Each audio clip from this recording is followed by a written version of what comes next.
Hey, ça commence à venir, j'espère que vous allez bien. Good, ça commence à venir, nickel. N'hésitez pas à me dire qui est présent, commentez, dites-moi qui est présent, hashtag live si vous êtes en live, hashtag replay pour ceux qui regarderont cette vidéo par la suite. Donc n'hésitez pas, surtout je vous demande de commenter, de me dire qui est présent aujourd'hui pour que je vois justement à qui je m'adresse. Salut Nambinia. Euh, Salut, j'espère que tu vas bien. Y a qui d'autre?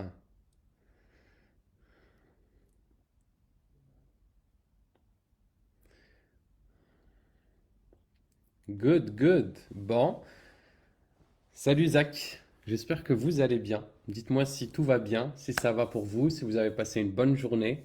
Ok. Euh, je vais pas tarder à commencer. Je prends souvent 3 à 4 minutes au début pour laisser les personnes venir dans ce live. Je sais qu'il y en a beaucoup qui closent à cette heure-ci également.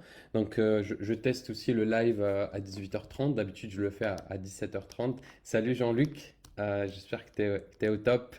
Good, good, good. Je vais attaquer vraiment une thématique, ou en tout cas un sujet qui me passionne, qui est celui de la qualité des questions, parce qu'on sait parfaitement que la qualité de ton entretien, la qualité des réponses que tu obtiens dépend directement de la qualité de tes questions. Ok, c'est une certitude.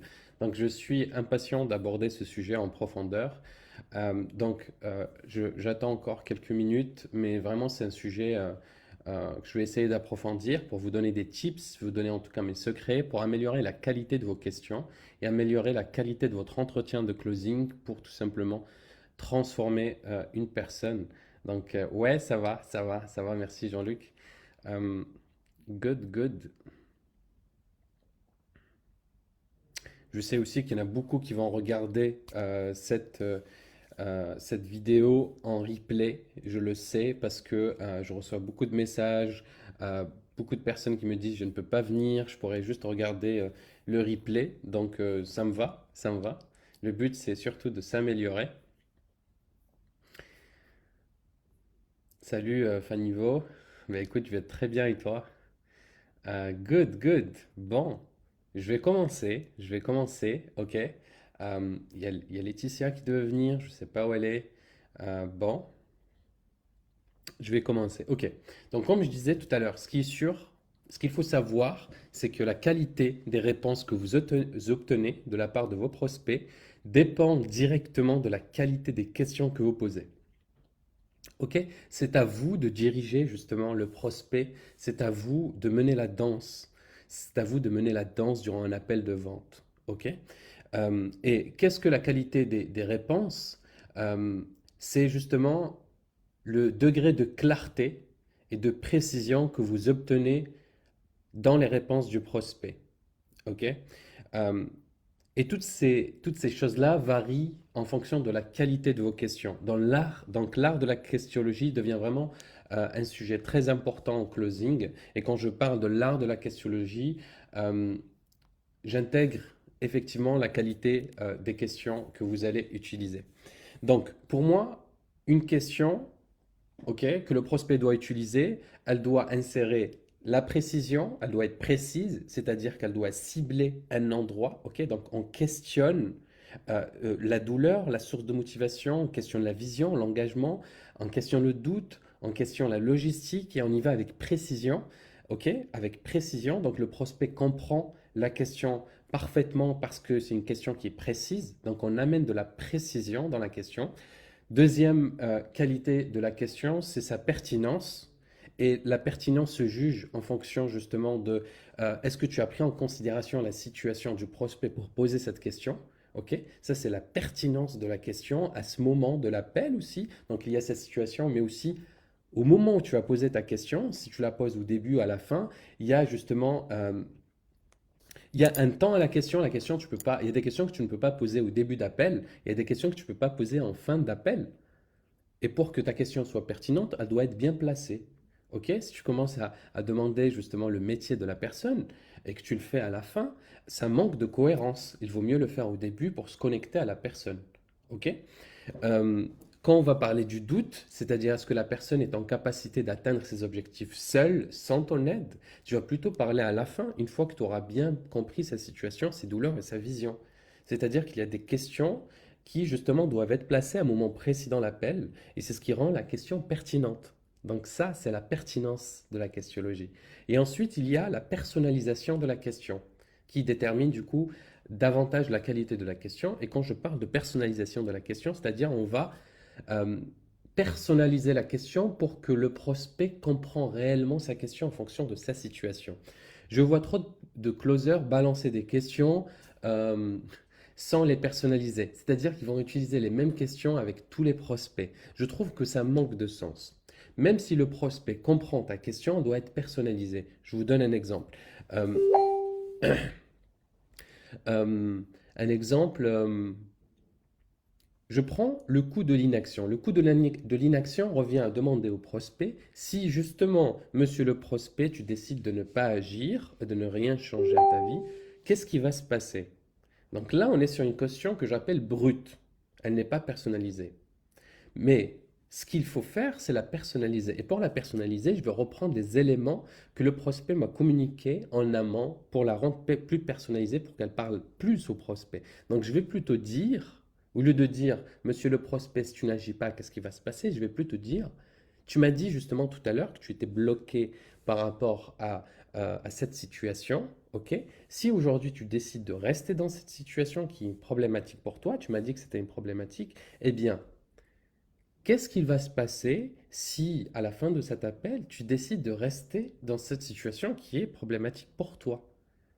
Pomme, là on met de la clarté dans la question, merci Jean-Luc, on met de la clarté et donc de la précision. La question, elle va parler en profondeur à ton prospect parce que tu amènes de la clarté, de la précision et surtout de la personnalisation. Donc, je vous invite toujours à personnaliser vos questions et de les rendre nettes. C'est ce que j'apprends à mes mentorés, c'est de prendre une question brute et de la rendre nette pour qu'elle parle davantage au prospect. OK?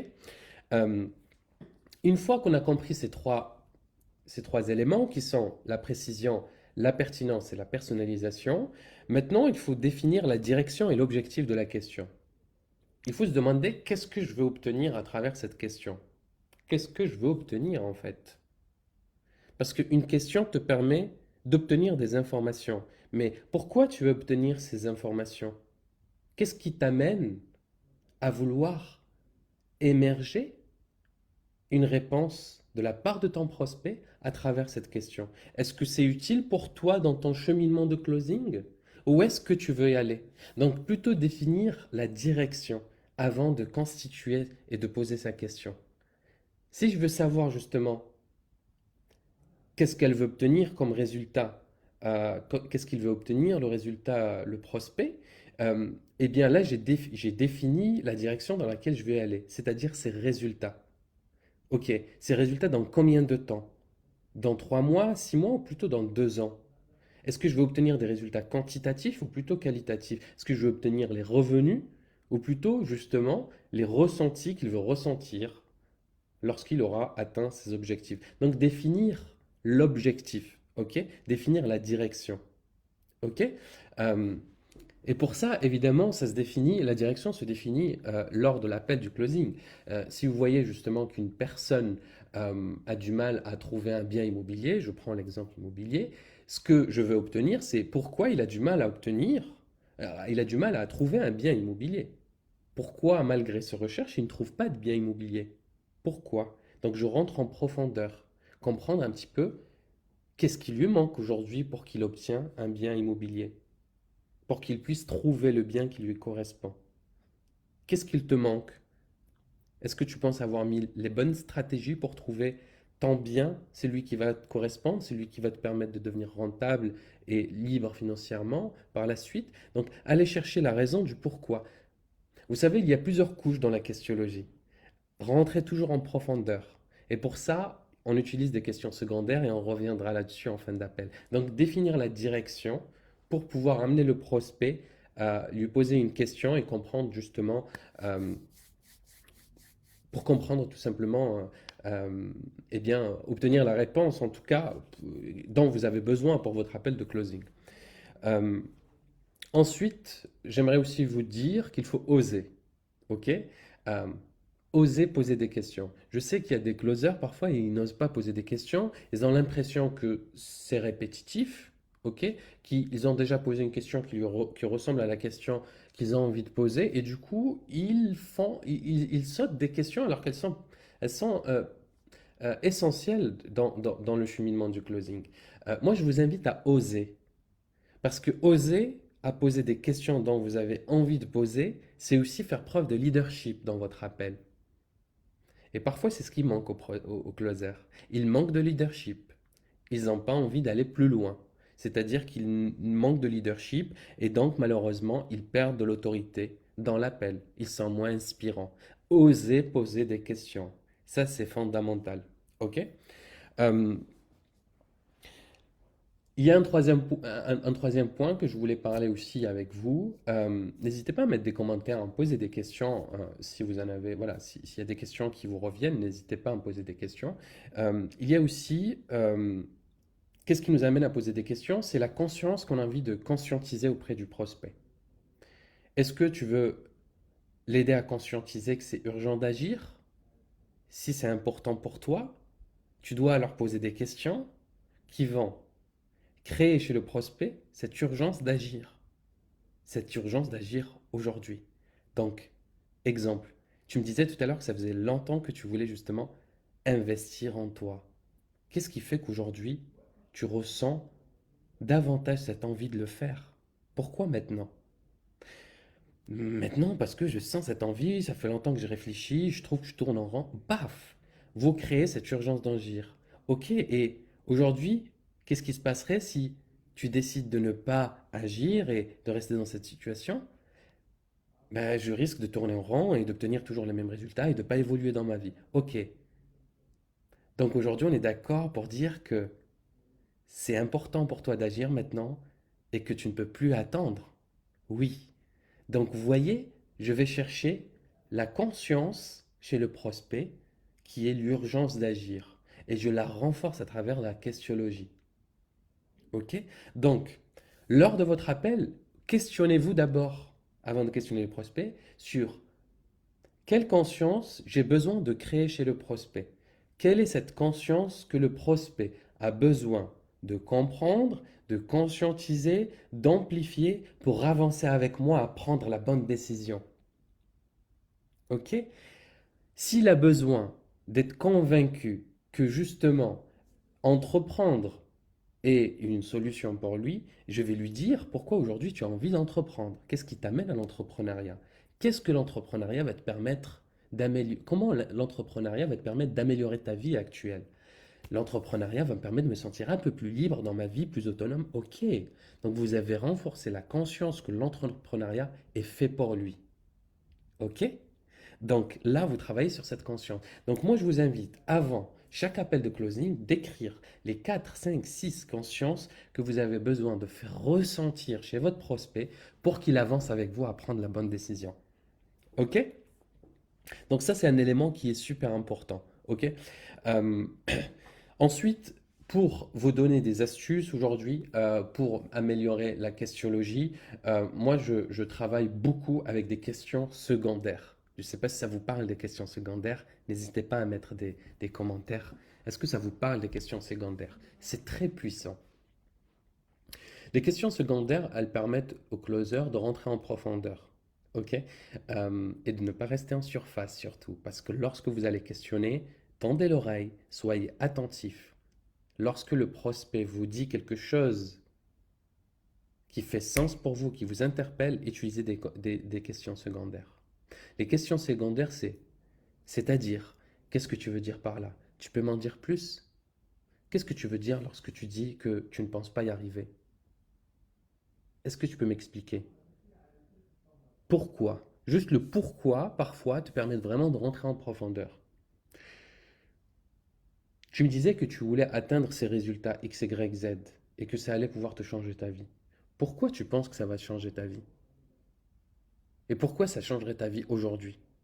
On rentre en profondeur. Ça, c'est les questions secondaires. Moi, j'en utilise plus d'une dizaine lors de mes appels.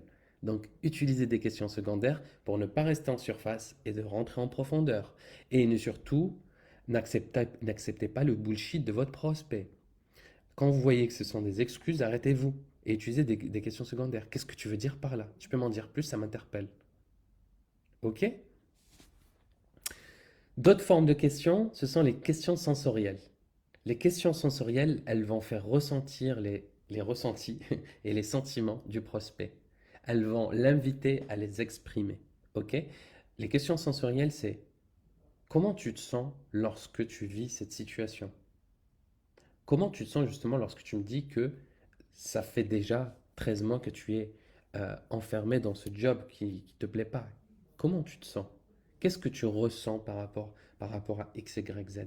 Comment tu vis cette situation? Comment tu vis cette difficulté? Ok? Ça, c'est des questions sensorielles qui vont aller chercher les sentiments et les ressentis, qui vont aller chercher l'état interne du prospect, l'état interne, comment il se sent intérieurement. Comment tu te sens justement lorsque tu me dis tout ça? Qu'est-ce que ça fait en toi? Qu'est-ce que ça fait en toi? Question sensorielle. Ok? Dernière forme de question que j'utilise énormément, c'est la question de validation. C'est pour confirmer avec le prospect quelque chose. Admettons, il te dit justement que euh, tu as discuté avec lui, tu as échangé énormément avec lui et vous êtes passé par une phase de douleur, vous avez parlé des douleurs, il t'a communiqué ces douleurs, il t'a dit qu'il ne voulait plus faire ce job, qu'il en avait marre de ce job, qu'il voulait changer de vie, etc. Et que c'était douloureux pour lui et que justement aujourd'hui quand il exprime ses ressentis, il sent qu'il est en train de se libérer, mais il sent aussi qu'il est enfermé dans cette situation. Tu sens qu'il est malheureux, il est frustré, toi tu vas venir à la fin de cette phase de douleur, tu vas lui dire, ok, donc on est d'accord que c'est inacceptable pour toi de rester dans cette situation. Donc ça, c'est des questions de validation. C'est souvent des questions fermées. On demande un oui ou un non au prospect. Donc maintenant que tu as conclu que cette situation ne lui convient pas, tu viens à la fin de la phase de douleur et tu lui dis, ok, donc on est d'accord que ce job ne te convient plus. Oui, ok. On est d'accord que cette situation n'est plus acceptable pour toi. On est d'accord que tu es malheureux à cause de ce choix que tu avais fait. Oui. On vient confirmer chez lui, on vient fermer la conscience en fait. Ok? Et ça, c'est très pertinent. C'est très utile et très pertinent. Et j'utilise énormément. Et mes closers l'utilisent aussi quotidiennement. Ok? N'hésitez pas à poser vos questions parce qu'on est arrivé vers la fin. Ok? C'est un petit live de 20 minutes. J'espère que ça a été très utile pour vous. Je parle de l'art de la questionologie. Juste, vous êtes responsable des réponses que vous obtenez parce que elles sont engendrées et influencées par les questions que vous posez. Donc forcément, la qualité de votre entretien dépend de la qualité de vos questions. La qualité des réponses du prospect dépend de la qualité de vos questions. La pertinence et la précision des réponses du prospect reflètent juste la pertinence et la clarté et la précision de vos questions, tout simplement. Donc soyez précis, allez là où vous voulez aller. Et quand parfois vous avez du mal à trouver votre question, je vous invite tout simplement à faire un petit exercice. Demandez-vous, mais qu'est-ce que je veux demander au prospect? Et là, vous allez vous répondre à vous-même en disant, mais je veux juste lui demander pourquoi il n'y arrive pas. Ok, donc pourquoi tu n'y arrives pas? Parfois, on essaye trop de faire, de rendre les choses compliquées, alors que lorsqu'on s'interroge, on se dit, mais attends, je veux juste savoir, qu'est-ce que je veux savoir en fait? Posez-vous cette question. Qu'est-ce que vous voulez savoir à ce moment-là de l'appel? Et vous verrez que vous allez vous rendre la tâche facile. Ok? Effectivement, l'écoute active, c'est la base des bases. Et écouter activement, c'est aussi synchroniser émotionnellement avec l'empathie pour ressentir ce que le prospect ressent. C'est la meilleure des manières pour écouter activement. Ok? Est-ce que vous avez des questions? J'espère que ça a été utile pour vous. J'espère que ça a fait sens pour vous. Il y a eu pas mal de pépites là-dedans. Ok. Les questions sensorielles, les questions secondaires, les questions de validation, les consciences qu'il faut créer chez le prospect, que je vous invite à écrire avant vos entretiens. Ok. Euh, donc je vous dis à très vite. Ok. Merci beaucoup. Si vous avez des questions, n'hésitez pas à revenir en privé, hein. Ok. Il n'y aura aucun souci sur ça. Et je vous dis à très vite. Merci encore. N'hésitez pas à mettre hashtag replay pour ceux qui regardent en replay.